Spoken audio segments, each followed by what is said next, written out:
ஓம் வாராகி தாயே போற்றி.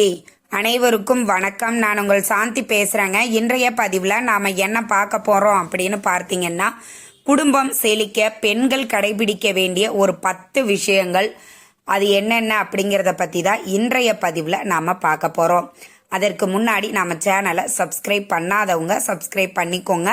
பக்கத்திலே இருக்கிற பெல் ஐக்கானையும் கிளிக் பண்ணிக்கோங்க. அப்போ தான் நான் போடுற எந்த ஒரு வீடியோவாக இருந்தாலும் உடனே உங்களுக்கு நோட்டிஃபிகேஷனில் வரும்.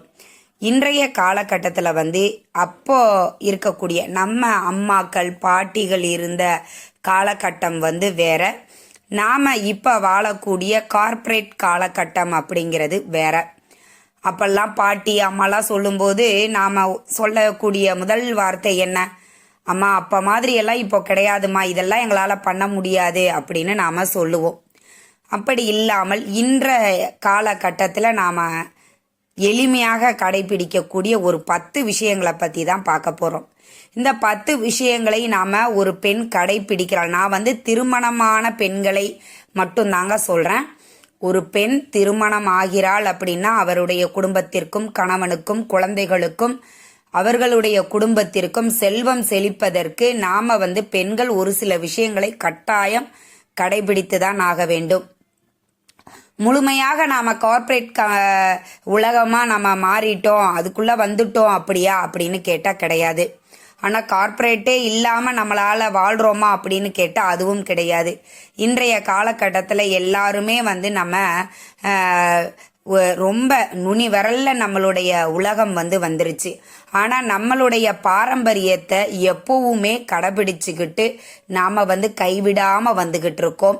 அந்த வகையில நாம நம்மளுடைய குடும்பத்தில் இருக்கக்கூடிய பெண்கள் கட்டாயம் கடைபிடிக்க வேண்டிய ஒரு 10 விஷயங்கள் என்னென்ன அப்படிங்கிறத பத்தி ஒன்னொன்னா பார்த்துடலாம். முதல்ல காலையில பெண்கள் எழுந்திருச்ச உடனே நாம என்ன பண்ணுவோம்? நேராக ப்ரஷ் பண்ணிட்டு உடனே கடகடன்னு அடுத்து கிச்சனில் என்ன வேலை, பால் வாங்கணும், டீ வைக்கணும், அடுத்து என்ன சமைக்கணும், டிஃபன் போடணும், ஜூஸ் போடணும் அப்படின்னு நம்மளுக்கு 1008 மைண்டில் ஓடிக்கிட்டே இருக்கும்.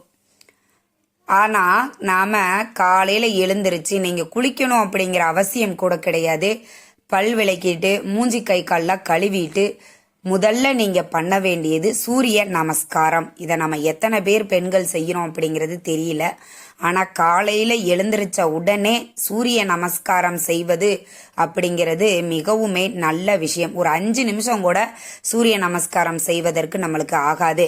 விட்டமின் டி காலையில் நம்மளுக்கு எழுந்திருச்ச உடனே நம்மளுடைய உடம்பிற்கும் தேவையானது. அதனால உங்கள் வீட்டில் சூரிய ஒளி எங்கே வருதோ, மொட்டை மாடியில் வருதா, தாராளமாக போய் ஒரு 5 நிமிஷம் சூரிய நமஸ்காரம் செஞ்சுட்டு வாங்க. நைட்டியோட இருக்கிறாங்க, மேலே போகணுமே, நாங்கள் அப்பார்ட்மெண்ட்டில் இருக்கிறோமே அப்படிலாம் யோசிக்காதீங்க.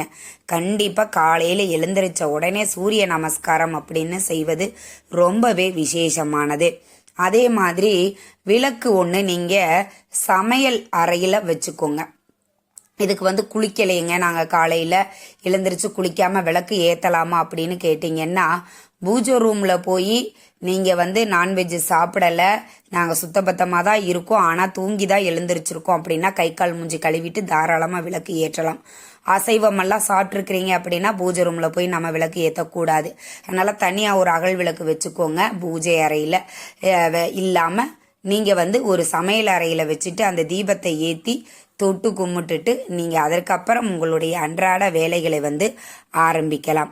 அதே மாதிரி பார்த்தீங்க அப்படின்னா நீங்கள் குளிச்சுட்டு பூஜை ரூமில் போய் நீங்கள் வழிபாடுகள் செஞ்சுட்டு தீபம் ஏற்றிட்டு தான் நாங்கள் போய் சமையல் செய்வோம் அப்படின்னு இருக்கிறவங்களுக்கு சில குறிப்புகள் என்ன அப்படின்னு பார்த்தீங்கன்னா, தலைக்கு குளிச்சுட்டு ஈரத்தோடு அப்படியே போய் நான் ரொம்ப பக்தியோட தீபம் ஏற்றுறேன்னு நிறைய பெண்கள் செய்யக்கூடிய தவறு. அது முற்றிலும் தவறானது. நீங்கள் ஈர தலையோட போயிட்டு அந்த தண்ணி சொட்ட சொட்ட போகிறது, நீங்கள் போய் பூஜை அறையில் விளக்கு ஏற்றும் போது நிச்சயமாக அது நல்ல விஷயமே கிடையாது. உங்களுடைய முடியில் இருந்து வரக்கூடிய அந்த நீர் தரையில் விழுகக்கூடாது. அதை விட ஒரு பாவம் கிடையவே கிடையாதுன்னு புராணங்களில் சொல்லப்பட்டிருக்கு. அதனால் நம்ம தலைமுடியில் இருந்து விழக்கூடிய அந்த தண்ணீர் தரையில் விழக்கூடாது அப்படின்னு சொல்லுவாங்க. இதெல்லாம் நம்ம பாட்டிகள் நம்மளுடைய அம்மாக்கள்லாம் சொல்லிக்கிட்டு இருந்தாங்க.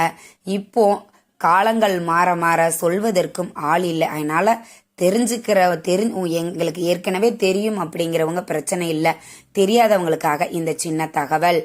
அதே மாதிரி தலையை விரிச்சு போட்டுட்டு நீங்கள் வீட்லேயும் சரி வழிபாடும் சரி செய்யவே கூடாதுங்க. அது ரொம்பவுமே தவறானது. அந்த காலத்தில் நம்மளுடைய பாட்டிகள்லாம் சொல்லுவாங்க, தலைமுடி ஆடுவது போல் குடும்பம் ஆடும், அதனால தலைவிரி கோலத்தோடு இருக்கக்கூடாது அப்படின்னு சொல்லுவாங்க. ஒரு லப்பர் பேண்டோ இல்லை ஒரு கிளிப்போ எடுத்து ஒரு கொண்டையோ கூட நீங்கள் போட்டுட்டு வழிபாடை தாராளமாக செய்யலாம்.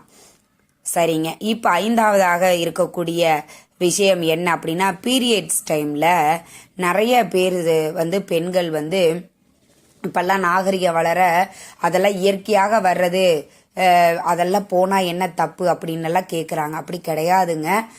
நம்ம பீரியட்ஸ் டைமில் நீங்கள் உங்கள் பூஜை அறை பக்கம் நம்மளுடைய நிழல் சாமி மேலே படக்கூடாது அப்படின்னு சொல்லுவாங்க. அதனால் பூஜை ரூமில் டோர் இருந்தால் க்ளோஸ் பண்ணி வச்சுருங்க. இல்லைன்னா ஒரு ஸ்க்ரீன் மாதிரி துணி போட்டு நீங்கள் அதை க்ளோஸ் பண்ணி வைப்பது அப்படிங்கிறது ரொம்ப நல்லதுங்க. நம்மளுடைய நிழல் பீரியட்ஸ் டைமில் நம்மளுடைய நிழல் சாமி மேலே பட்டோம் அப்படின்னா அங்கே தெய்வ சக்திகள் கம்மியாகும் அப்படின்னு சொல்லப்பட்டிருக்கு. அதனால் நீங்கள் அதையும் ஞாபகத்தில் வச்சுக்கோங்க. பீரியட்ஸ் டைமில் ஊறுகாயெல்லாம் தொடக்கூடாதுன்னு சொல்லுவாங்க. நம்ம அம்மா பாட்டியெல்லாம் கெட்டு போயிடுண்டியே நீ அதெல்லாம் தொடாத அப்படின்னு சொல்லுவாங்க. ஊறுகாய் அப்படிங்கிறது குபேரருக்கு உகந்தது. இந்த பீரியட்ஸ் டைமில் உப்பு, அதே மாதிரி நம்மளுக்கு இந்த ஊறுகாய் இதெல்லாம் தொடக்கூடாது அப்படிங்கிறது நம்மளுடைய முன்னோர்கள் வழிதொட்டு சொல்லிக்கிட்டு இருக்கிறாங்க. அதனால் நீங்கள் அதையும் ஞாபகம் வச்சுக்கோங்க. உப்பெல்லாம் நாங்கள் சமையலுக்கு பயன்படுத்தணுமே, சால்ட்டு பிரச்சனையே இல்லைங்க. நான் சொல்லக்கூடியது கல் உப்பு மட்டும்தான். அதே மாதிரி பீரியட்ஸ் டைமில் செடிகள் துளசியாக இருக்கலாம், நெல்லிக்காய், மருதாணி, இந்த மாதிரி என்ன செடிகள் இருந்தாலும் சரி, நீங்கள் பீரியட்ஸ் டைமில் மாதவிடாய் காலத்தில் பார்த்தீங்கன்னா தண்ணி ஊற்றுவது, அந்த செடிக்கு பக்கத்தில் போகிறது, இதெல்லாம் நீங்கள் பண்ணவே கூடாது. அந்த செடிகள் சீக்கிரமாகவே வாடி கருகி போயிடும். அதனால் நீங்கள் முடிந்த வரைக்கும் உங்கள் குழந்தைகள் கணவர்களை விட்டு நீங்கள் தண்ணி ஊற்ற சொல்லுங்கள். நீங்கள் அந்த செடிகளுக்கு பக்கம் போகாமல் இருப்பது அப்படிங்கிறது ரொம்பவுமே நல்லது. அதே மாதிரி பெண்கள் மாதவிடாய் காலத்தில் இப்போ நம்ம குழந்தைகளுக்கெல்லாம் சுத்தி போடுவோம் இல்லைங்களா, திருஷ்டி கழிப்போம். அப்போ பீரியட்ஸ் டைமில் பெண்கள் நீங்கள் அதை செய்யக்கூடாது. உங்களுடைய கணவரை வச்சு நீங்கள் அதை செஞ்சுக்கலாம், ஒன்றும் தப்பு இல்லை. இப்போ கடைசியாக பார்க்கக்கூடிய விஷயம் என்ன அப்படின்னு பார்த்தீங்கன்னா, மாலை 6 மணிக்கு மேலே நீங்கள் விளக்கு வச்சதுக்கு அப்புறமாக பால், தயிர், உப்பு, இப்போ இந்த மாதிரி வெள்ளை நிறத்தில் இருக்கக்கூடிய பொருட்கள் எதையுமே தானமாக கொடுக்கக்கூடாது. அதையும் நீங்கள் ஞாபகத்தில் வச்சுக்கோங்க. இந்த மாதிரி கொடுக்கும்போது மகாலட்சுமி தாயார் வாசம் செய்ய மாட்டாள் அப்படின்னு சொல்லப்பட்டிருக்கு. அதனால பெண்கள் இந்த காலத்திலையும் நாம கடைபிடிக்கக்கூடிய ஒரு 10 விஷயங்களை பத்தி பார்த்திருக்கோம். காலையில எழுந்திரிச்சதுல இருந்து இரவு தூங்க போறது வரைக்கும் பெண்கள் கடைபிடிக்க வேண்டிய விஷயம் என்னென்ன அப்படிங்கிறத நம்ம இதுல பார்த்துட்டோம். நிறைய பெண்கள் இன்றளவும் பார்த்தீங்கன்னா நிறைய விஷயங்களை நம்மளுடைய பாரம்பரியத்தை காப்பாத்திட்டு பின்பற்றிட்டு வர்றாங்க. நாம நகரத்திலேயே வாழ்ந்தாலும் சரிங்க, இந்த விஷயங்களை எல்லாம் நம்ம கண்டிப்பா ஃபாலோ பண்ணலாம். இதையும் நீங்க ஃபாலோ பண்ணி பாருங்களேன். ஒரு சில நாட்கள்லேயே உங்களுக்கு நிறைய மாற்றங்கள் தெரியும். இப்பெல்லாம் நம்ம நிறைய நாகரிகத்துல டிப்ரெஷன்ல இருக்கிறோம்லாம் சொல்றோம். அந்த காலத்துல இந்த டிப்ரெஷன்லாம் கிடையாது. ஏன் அப்படின்னா இந்த மாதிரி ஒரு சில விஷயங்களை எல்லாம் ஃபாலோ பண்ணும்போது நம்ம வீட்டில் பாசிட்டிவ் வைப்ரேஷன் மட்டும்தான் இருக்கும். அதனால இந்த டிப்ரெஷன்ன்ற வார்த்தைக்கே இடம் இருக்காது. நீங்க இதையெல்லாம் கொஞ்ச நாள் ஃபாலோ பண்ணி பார்த்துட்டு அதற்கப்புறம் ரிசல்ட் எப்படி இருக்குதுன்னு பாருங்க. அதற்கப்புறம் தொடர்ந்து நீங்களே ஃபாலோ பண்ண ஆரம்பிச்சிருவீங்க. இந்த தகவல் உங்களுக்கு ரொம்பவுமே பயனுள்ளதாக இருந்திருக்கும்னு நினைக்கிற. வீடியோ பிடிச்சிருந்தா லைக் பண்ணுங்க, ஷேர் பண்ணுங்க, கமெண்ட் பண்ணுங்க. நன்றி, வணக்கம்.